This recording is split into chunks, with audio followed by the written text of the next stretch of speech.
परमेश्वर की हज़ूरी विच बैठे सारे भैन भरावां नूं प्यार भरी जय मसीह दी। अज शाम के समय में आपां परमेश्वर की हज़ूरी विच इकट्ठे होए हां। आओ अज दे दिन की किरपा दे लई परमेश्वर जी दा धन्नवाद करदे होए प्रार्थना करिए। Hallelujah hallelujah hallelujah hallelujah hallelujah. धन्नवाद धन्नवाद धन्नवाद पिता परमेश्वर मसीह नासरी दा धन्नवाद करदे हां। तारा शुक्र करदे मेरे प्रभु जी अज दे इस दिन की किरपा दे लई मेरे पिता परमेश्वर दिन भर तुसीं सानूं संभाल के रखिया मेरे प्रभु जी। साडी आउण जाण विच साडी मदद ते सहायता कीती तुहाडा धन्नवाद करदे हां। प्रभु तुहाडे पवित्र स्वर्गदूतां ने साडी राखी कीते मेरे पिता परमेश्वर। साडे रास्ते नूं सिद्धा कीता मेरे प्रभु जी। सारियां उलझनां परेशानियां मुश्किलां बीमारियां तो सानूं बचा के रखिया तुहाडा धन्नवाद करदे हां। प्रभु जी असीं शाम दे समय विच तुहाडी हज़ूरी विच इकट्ठे हुंदे मेरे पिता। तुहाडे पाक वचन नूं पढ़न अर सुणन लई जा रहे मेरे प्रभु जी। साडी मदद करना मेरे पिता कि दिता होया उसदा एक खास वचन साडे हिरदियां दे अंदर जमा हो जावे और साडे लई आशीष ते बरकत दा कारण बने। और कोई भी शैतान दी शक्ति इस सुंदर समय नूं साडे कोलों चुरा ना पावे। असीं ये मंगदे हां साडे प्रभु यीशु मसीह जी दे नाम विच आमीन। अज आपां परमेश्वर दे वचन च जाणांगे अफसिया 4 ਦੀ 17 और 18 नंबर आयत नूं। उपरंत मैं ये आखदा हां ਅਤੇ प्रभु विच गवाह हो के चेतावनी दिंदा हां जो तुसी अगे तो अजिही चाल ना चलो जिवें पुराणियां कौमां भी अपनी बुद्ध दी व्यर्थ सोच नाल चलदियां हन।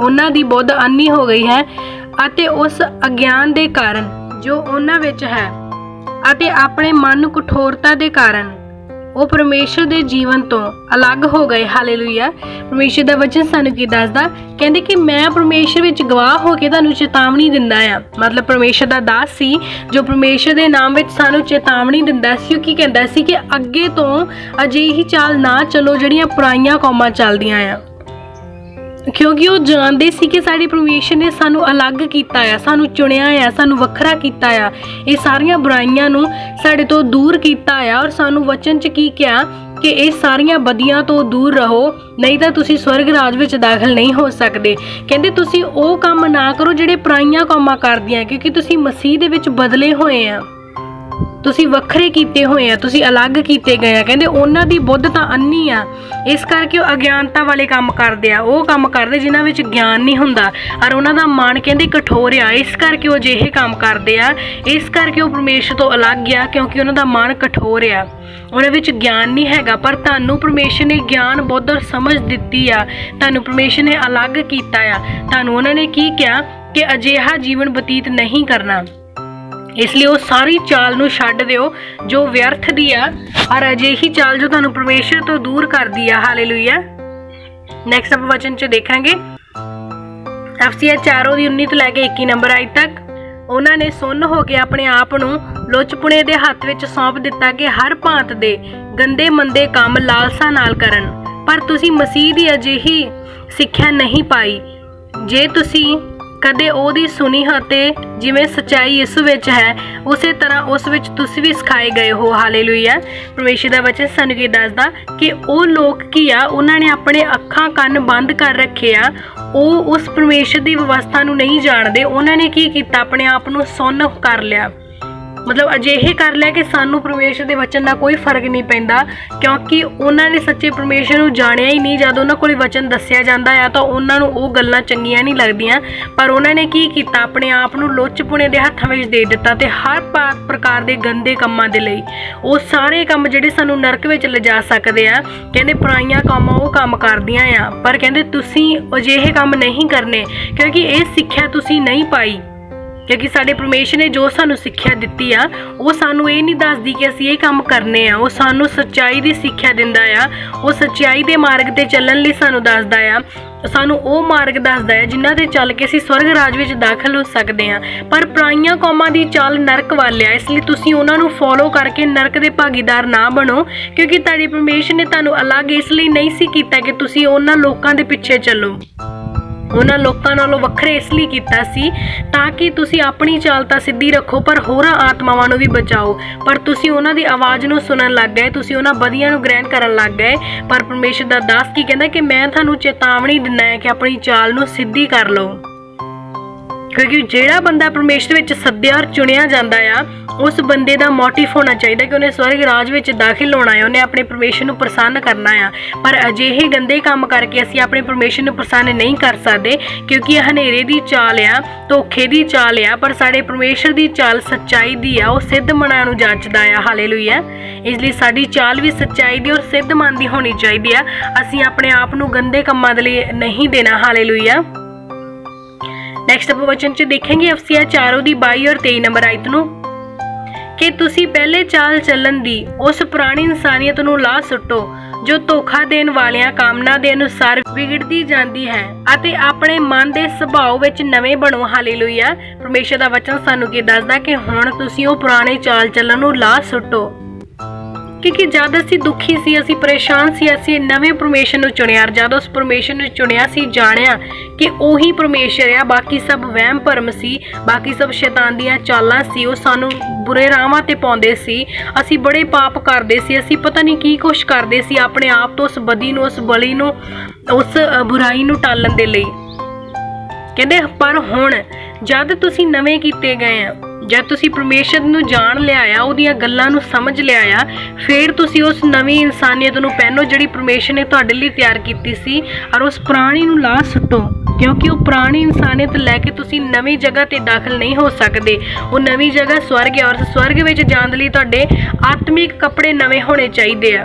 ਜਦ ਅਸੀਂ ਕਿਸੇ ਨਵੀਂ ਔਰ ਸੁੰਦਰ ਸ਼ਾਨਦਾਰ ਜਗ੍ਹਾ ਤੇ ਕਿਸੇ ਪਾਰਟੀ ਤੇ ਜਾਂਦੇ ਆ, ਅਸੀਂ ਆਪਣੇ ਆਪ ਨੂੰ ਅਲੱਗ ਤਰ੍ਹਾਂ ਦੇ ਡਰੈਸਅਪ ਵਿੱਚ ਲੈ ਕੇ ਜਾਂਦੇ ਆ। ਉਸੇ ਤਰ੍ਹਾਂ ਸਵਰਗ ਰਾਜ ਇਸ ਧਰਤੀ ਦੇ ਫੰਕਸ਼ਨ ਨਾਲੋਂ ਕਿਤੇ ਇੰਪੋਰਟੈਂਟ ਆ, ਕਿਤੇ ਵੱਡਾ ਸ਼ਾਨਦਾਰ ਹੋਊਗਾ, ਜਿਹਦੇ ਵਿੱਚ ਸਾਡੇ ਆਤਮਿਕ ਕੱਪੜੇ ਰਾਇਲ ਹੋਣੇ ਚਾਹੀਦੇ ਆ, ਸੁੰਦਰ ਹੋਣੇ ਚਾਹੀਦੇ ਆ, ਅਸੀਂ ਸਭ ਤੋਂ ਅਲੱਗ ਦਿਖਣੇ ਚਾਹੀਦੇ ਆ, ਸਾਡੇ ਵਿੱਚ ਇੱਕ ਅਲੱਗ ਪਹਿਚਾਣ ਹੋਣੀ ਚਾਹੀਦੀ ਆ। ਉਹਨਾਂ ਆਤਮਿਕ ਕੱਪੜਿਆਂ ਨੂੰ ਪਹਿਨ ਲਓ, ਔਰ ਇਸ ਪੁਰਾਣੀ ਇਨਸਾਨੀਅਤ ਨੂੰ ਕਹਿੰਦੇ ਲਾਹ ਸੁੱਟੋ। ਉਸ ਇਨਸਾਨੀਅਤ ਨੂੰ ਲਾਹ ਸੁੱਟੋ ਜਿਹੜੀ ਧੋਖੇ ਦਿੰਦੀ ਆ, ਜਿਹੜੀਆਂ ਬੁਰੀਆਂ ਕਾਮਨਾਵਾਂ ਦੇ ਅਨੁਸਾਰ ਤੁਹਾਡੀ ਜ਼ਿੰਦਗੀ ਨੂੰ ਨਰਕ ਵਿੱਚ ਲੈ ਕੇ ਜਾਂਦੀ ਆ। ਅਸੀਂ ਨਰਕ ਵਿੱਚ ਤਾਂ ਪਹਿਲਾਂ ਹੀ ਸੀ, ਸਾਡੇ ਪਰਮੇਸ਼ਰ ਨੇ ਸਾਨੂੰ ਚੁਣਿਆ ਔਰ ਸਵਰਗ ਦੇ ਭਾਗੀਦਾਰ ਹੋਣ ਦੇ ਲਈ ਅਲੱਗ ਕੀਤਾ। ਪਰ ਹੁਣ ਇਹ ਸਾਡੇ ਤੇ ਡਿਪੈਂਡ ਕਰਦਾ ਹੈ ਕਿ ਅਸੀਂ ਉਸ ਸਵਰਗ ਵਿੱਚ ਦਾਖਲ ਹੋਣ ਦੇ ਲਈ ਕਿੰਨੇ ਐਫਰਟ ਕਰਦੇ ਹਾਂ, ਉਸ ਸਵਰਗ ਦੇ ਰੂਲਸ ਦੇ ਅਨੁਸਾਰ ਅਸੀਂ ਆਪਣੇ ਆਪ ਨੂੰ ਕਿੰਨਾ ਢਾਲਦੇ ਹਾਂ, ਕਿੰਨਾ ਪਰਮੇਸ਼ਰ ਦੇ ਡਿਸਿਪਲਿਨ ਦੇ ਅੰਦਰ ਰਹਿੰਦੇ ਹਾਂ। ਹਾਲੇਲੂਇਆ। ਕੀ ਕਹਿੰਦਾ ਕਿ ਆਪਣੇ ਸੁਭਾਅ ਵਿੱਚ ਨਵੇਂ ਬਣੋ, ਕਿਉਂਕਿ ਪਰਮੇਸ਼ਰ ਨੇ ਸਾਡੇ ਆਤਮਿਕ ਕੱਪੜਿਆਂ ਨੂੰ ਬਦਲਿਆ ਆ। ਸਾਡਾ ਸਰੀਰ ਬੇਸ਼ੱਕ ਉਹਨਾਂ ਵਰਗਾ ਹੀ ਹੋਵੇ, ਪਰ ਸਾਡਾ ਸੁਭਾਅ ਉਹਨਾਂ ਵਰਗਾ ਨਾ ਹੋਵੇ, ਸਾਡਾ ਕੰਮ ਉਹਨਾਂ ਵਰਗਾ ਨਾ ਹੋਵੇ, ਸਾਡੇ ਮਨ ਦੀਆਂ ਸੋਚਾਂ ਉਹਨਾਂ ਵਰਗੀਆਂ ਨਾ ਹੋਣ। ਕਹਿੰਦੇ ਆਪਣੇ ਮਨ ਦੇ ਸੁਭਾਅ ਦੇ ਵਿੱਚ ਨਵੇਂ ਬਣੋ। ਹਾਲੇਲੂਇਆ। ਸੱਚਮੁੱਚ ਸਾਡੇ ਪਰਮੇਸ਼ਰ ਨੇ ਸਾਨੂੰ ਅਲੱਗ ਕੀਤਾ, ਚੁਣਿਆ, ਵੱਖਰਾ ਕੀਤਾ, ਸਾਫ਼ ਕੀਤਾ, ਧੋ ਲਿਆ ਆ, ਤੇ ਹੁਣ ਫਿਰ ਅਸੀਂ ਵਾਪਸ ਉਸ ਗੰਦਗੀ ਦੇ ਵਿੱਚ ਕਿਉਂ ਜਾਂਦੇ ਆ? ਅਸੀਂ ਦੇਖਿਆ ਕਿ ਉਹ ਜ਼ਿੰਦਗੀ ਕਿੰਨੀ ਬੁਰੀ ਸੀ, ਕਿੰਨੇ ਦੁੱਖ ਸੀ, ਕਿੰਨੀਆਂ ਪਰੇਸ਼ਾਨੀਆਂ ਸੀ। ਜਦ ਪਰਮੇਸ਼ਰ ਨੇ ਸਾਨੂੰ ਉਹਨਾਂ ਪਰੇਸ਼ਾਨੀਆਂ ਵਿੱਚੋਂ ਅਲੱਗ ਕੀਤਾ ਆ, ਤੇ ਸਾਨੂੰ ਚਾਹੀਦਾ ਆ ਕਿ ਅਸੀਂ ਆਪਣੇ ਆਪ ਨੂੰ ਉਸੇ ਪਵਿੱਤਰਤਾਈ ਵਿੱਚ ਚਲਾਈਏ, ਤਾਂ ਕਿ ਅਸੀਂ ਆਗਿਆਕਾਰੀ ਦੇ ਪੁੱਤਰ ਬਣੀਏ, ਅਸੀਂ ਚਾਨਣ ਦੇ ਪੁੱਤਰ ਬਣੀਏ, ਸਾਡੇ ਮਨ ਦਾ ਸੁਭਾਅ ਨਵਾਂ ਹੋਵੇ। ਹਾਲੇਲੂਇਆ। ਤੇ ਆਵਾਜ਼ ਇਹਨਾਂ ਵਚਨਾਂ ਦੇ ਦੁਆਰਾ ਪ੍ਰਭੂ ਜੀ ਦੀ ਹਜ਼ੂਰੀ ਵਿੱਚ ਪ੍ਰਾਰਥਨਾ ਕਰਾਂਗੇ। Hallelujah, hallelujah, hallelujah, hallelujah, hallelujah, hallelujah. ਮਹਾਨ ਪਿਤਾ, ਤੁਹਾਡਾ ਧੰਨਵਾਦ ਕਰਦਾ ਪ੍ਰਭੂ ਅੱਜ ਦੀ ਸ਼ਾਮ ਵਾਸਤੇ ਪਿਤਾ ਪਰਮੇਸ਼ਰ, ਜੋ ਤੁਸੀਂ ਆਪਣੇ ਬੱਚਿਆਂ ਦੀ ਜ਼ਿੰਦਗੀ ਵਿੱਚ ਲੈ ਕੇ ਆਏ ਪਿਤਾ ਪਰਮੇਸ਼ਰ। ਅੱਜ ਦੀ ਸ਼ਾਮ ਪਿਤਾ ਮੈਂ ਤੁਹਾਡੇ ਬੱਚਿਆਂ ਦੀ ਜ਼ਿੰਦਗੀ ਦੇ ਵਿੱਚ ਇੱਕ ਖਾਸ ਸ਼ਾਮ ਹੋਈ ਪਿਤਾ ਪਰਮੇਸ਼ਰ। ਕੋਈ ਸ਼ੈਤਾਨੀ ਤਾਕਤ ਕਿਸੇ ਪ੍ਰਕਾਰ ਦੀ, ਕੋਈ ਵੀ ਉਲਝਣਾਂ, ਪਰੇਸ਼ਾਨੀਆਂ, ਸਮੱਸਿਆਵਾਂ ਜਾਂ ਕੋਈ ਬਿਮਾਰੀਆਂ ਇਹਨਾਂ ਤੁਹਾਡੇ ਬੱਚਿਆਂ ਦੀਆਂ ਜ਼ਿੰਦਗੀਆਂ ਦੇ ਵਿੱਚ, ਇਹਨਾਂ ਬੋਡੀਆਂ ਦੇ ਵਿੱਚ ਆਪਣਾ ਕਾਰਿਆ ਕਰਨ ਦੀ ਕੋਸ਼ਿਸ਼ ਕਰਨ। ਯਿਸੂ ਨਾਸਰੀ ਹੈ ਜਿਸ ਦੇ ਸਾਮਰਥੀ ਬਚਨਾਂ ਦੇ ਦੁਆਰਾ ਪਿਤਾ ਪਰਮੇਸ਼ਰ ਇਹ ਵਚਨ ਪਿਤਾ ਪਰਮੇਸ਼ਰ ਜਿਹੜੇ ਤੁਹਾਡੇ ਬੱਚੇ ਰਿਸੀਵ ਕਰ ਰਹੇ ਪਿਤਾ, ਇਹਨਾਂ ਵਚਨਾਂ ਦੇ ਦੁਆਰਾ ਹਮੇਸ਼ਾ ਹਮੇਸ਼ਾ ਲਈ ਨਾਸ਼ ਹੋ ਜਾਣ ਪਿਤਾ ਪਰਮੇਸ਼ਰ, ਸਾਥ ਹੋ ਜਾਣ ਤੁਹਾਡੀ ਸਾਮਰਥੀ ਨਾਲ ਪਿਤਾ। ਇਹਨਾਂ ਦੀ ਮਦਦ ਕਰੋ, ਸਹਾਇਤਾ ਕਰੋ ਪਿਤਾ ਪਰਮੇਸ਼ਰ। ਅੱਜ ਦਾ ਵਚਨ ਪਿਤਾ ਪਰਮੇਸ਼ਰ ਆਪਣੇ ਦਿਲਾਂ ਦੀਆਂ ਤਖਤੀਆਂ ਵਿੱਚ ਲਿਖ ਲੈਣ ਪਿਤਾ ਪਰਮੇਸ਼ਰ। ਔਰ ਜਿਸ ਤਰ੍ਹਾਂ ਤੁਸੀਂ ਆਪਣੇ ਵਚਨ ਦੇ ਵਿੱਚ ਕਿਹਾ ਆ ਪਿਤਾ ਕਿ ਦੇਖ ਮੈਂ ਤੁਹਾਡੀ ਤਸਵੀਰ ਆਪਣੇ ਹੱਥਾਂ ਦੇ ਉੱਤੇ ਉਕਰੀ ਹੋਈ ਆ, ਜੋ ਕਦੀ ਨਹੀਂ ਮਿਟ ਸਕਦੀ ਪਿਤਾ। ਉਸੇ ਤਰ੍ਹਾਂ ਪਿਤਾ ਵਚਨ ਇਹਨਾਂ ਦੀਆਂ ਜ਼ਿੰਦਗੀਆਂ ਦੇ ਵਿੱਚ ਕਦੇ ਵੀ ਨਾ ਮਿਟ ਪਾਵੇ ਪਿਤਾ ਪਰਮੇਸ਼ਰ। ਔਰ ਜੋ ਵੀ ਇਹਨਾਂ ਦੀਆਂ ਜ਼ਿੰਦਗੀਆਂ ਦੇ ਵਿੱਚੋਂ ਵਚਨ ਚੁਰਾਉਣ ਵਾਲੀਆਂ ਗੰਦੀਆਂ ਆਤਮਾਵਾਂ ਪਿਤਾ ਆਪਣਾ ਕਹਿ ਕਰਦੀਆਂ, ਯਿਸੂ ਨਾਸਰੀ ਤੁਹਾਡੇ ਸਾਮਰਥੀ ਨਾਲ ਹਮੇਸ਼ਾ ਹਮੇਸ਼ਾ ਲਈ ਦਫਾ ਜਾਣ, ਤੁਹਾਡੇ ਸਾਮਰਥੀ ਨਾਲ ਰਹਿਮ ਕਰੋ, ਦਇਆ ਕਰੋ ਪਿਤਾ ਪਰਮੇਸ਼ਰ। ਪੂਰੇ ਘਰਾਂ ਨੂੰ, ਪੂਰੇ ਪਰਿਵਾਰਾਂ ਨੂੰ ਪਿਤਾ ਤੁਹਾਡੇ ਚਿੰਤਾ ਲੋ ਵਿੱਚ ਬਲੈਸ ਕਰਦਾ ਆ। ਸਾਰੀਆਂ ਬਿਮਾਰੀਆਂ, ਸਾਰੀਆਂ ਡਰ ਦੀਆਂ ਸ਼ਕਤੀਆਂ ਤੋਂ ਸਾਫ਼ ਕਰਦਾ ਹੈ ਪਿਤਾ ਪਰਮੇਸ਼ਰ। ਮੈਂ ਤੁਹਾਡੇ ਬੱਚਿਆਂ ਨੂੰ ਤੁਹਾਡੇ ਚੰਗਾ ਲਾ ਉਹਦੇ ਚ ਬਲੈਸ ਕਰਦਾ ਹਰ ਕਰੀ, ਹਰ ਪਲ, ਹਰ ਸਮੇਂ ਪਿਤਾ। ਇਹ ਤੁਹਾਡੇ ਬੱਚੇ ਤੁਹਾਡੇ ਨਾਲ ਚ ਵਧਣ ਤੇ ਤਰੱਕੀ ਕਰਨ ਪਿਤਾ। ਇਹਨਾਂ ਦੀ ਮਦਦ ਕਰੋ, ਸਹਾਇਤਾ ਕਰੋ ਪਿਤਾ। ਸਾਰੀਆਂ ਪਰੇਸ਼ਾਨੀਆਂ, ਉਲਝਣਾਂ, ਸਮੱਸਿਆਵਾਂ ਇਹਨਾਂ ਤੁਹਾਡੇ ਬੱਚਿਆਂ ਦੀਆਂ ਜ਼ਿੰਦਗੀਆਂ ਦੇ ਵਿੱਚ ਨਾਸ਼ ਹੋ ਜਾਣ ਪਿਤਾ ਪਰਮੇਸ਼ਰ। ਜੋ ਤੁਹਾਡੇ ਦਾਸ ਪਿਤਾ ਪਰਮੇਸ਼ਰ ਤੁਹਾਡੇ ਵਚਨਾਂ ਨੂੰ ਉੱਤੇ ਵਧ ਰਹੇ ਪਿਤਾ ਪਰਮੇਸ਼ਰ, ਉਹਨਾਂ ਤੁਹਾਡੇ ਚਿੰਤਾ ਦੇ ਵਿੱਚ ਬਲੈਸ ਕਰਦਾ ਪਿਤਾ ਪਰਮੇਸ਼ਰ। ਆਉਣ ਵਾਲੇ ਸਮੇਂ ਵਿੱਚ ਉਹਨਾਂ ਦੀ ਮਦਦ ਕਰੋ, ਸਹਾਇਤਾ ਕਰੋ ਪਿਤਾ ਪਰਮੇਸ਼ਰ, ਤਾਂ ਜੋ ਤੁਹਾਡੇ ਨਾਂ ਵਿੱਚ ਵਧਣ ਤੇ ਤਰੱਕੀ ਕਰਨ ਪਿਤਾ ਪਰਮੇਸ਼ਰ। ਬਹੁਤ ਸਾਰੀਆਂ ਰੂਹਾਂ ਨੂੰ ਪਿਤਾ ਤੁਹਾਡੀ ਅਸਲੀ ਵਿੱਚ ਲੈ ਕੇ ਆਉਣ। Thank you Jesus, hallelujah. ਪੂਰੇ ਘਰਾਂ ਨੂੰ, ਪੂਰੇ ਪਰਿਵਾਰਾਂ ਨੂੰ ਪਿਤਾ ਪਰਮੇਸ਼ਰ ਜੋ ਤੁਹਾਡੇ ਵਚਨ ਸੁਣ ਰਹੇ, ਤੁਹਾਡੇ ਚਿੰਤਾ ਦੇ ਵਿੱਚ ਬਲੈਸ ਕਰਦਾ। ਮੈਂ ਤੁਹਾਡਾ ਸਾਮਰਥੀ ਨਾਲ ਲੈ ਕੇ ਮੰਗਦਾ। ਆਮੀਨ, ਆਮੀਨ।